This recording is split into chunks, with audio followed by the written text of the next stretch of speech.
Hi friends, welcome to Binvi mom recipes.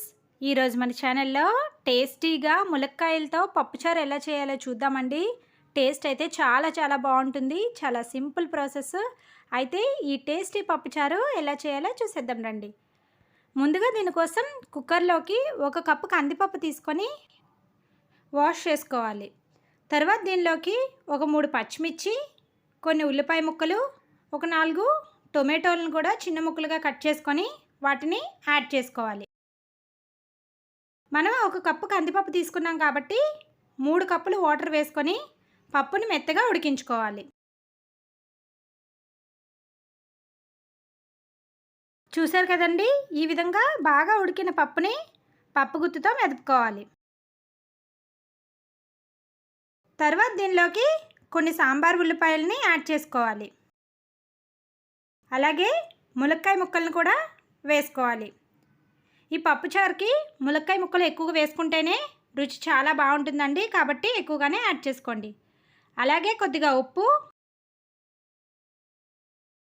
1/2 spoon పసుపు, 1 spoon కారము, 1 spoon వేయించిన ధనియాల జీలకర్ర పొడి, 1 స్పూన్ సాంబార్ పొడి వేసుకొని తగినంత వాటర్ వేసుకొని మిక్స్ చేసుకోవాలి.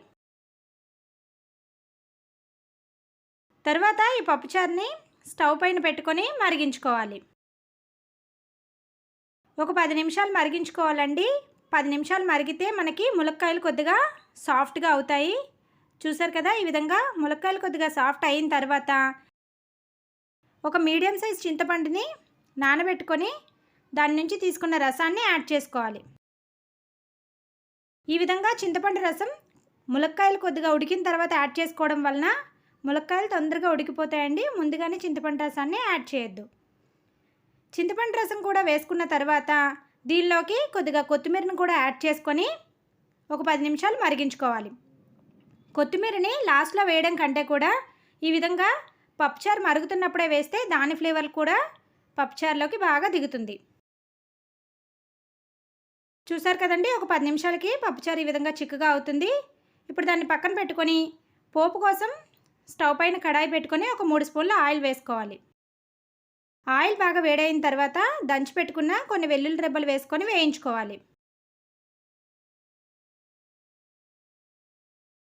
వెల్లుల్లి కూడా ఈ విధంగా చక్కగా వేగిన తర్వాత పోపులోకి 1 స్పూన్ ఆవాలు, 1 స్పూన్ జీలకర్ర, 1 స్పూన్ మెంతులు, కొద్దిగా కరివేపాకు, అలాగే ఒక 1/2 స్పూన్ ఇంగువను కూడా యాడ్ చేసుకొని పోపుని చక్కగా ఫ్రై చేసుకోవాలి. పప్పుచారులోకి పోపే మెయిన్ అండి, కాబట్టి పోపుని మంచిగా వేయించుకోండి.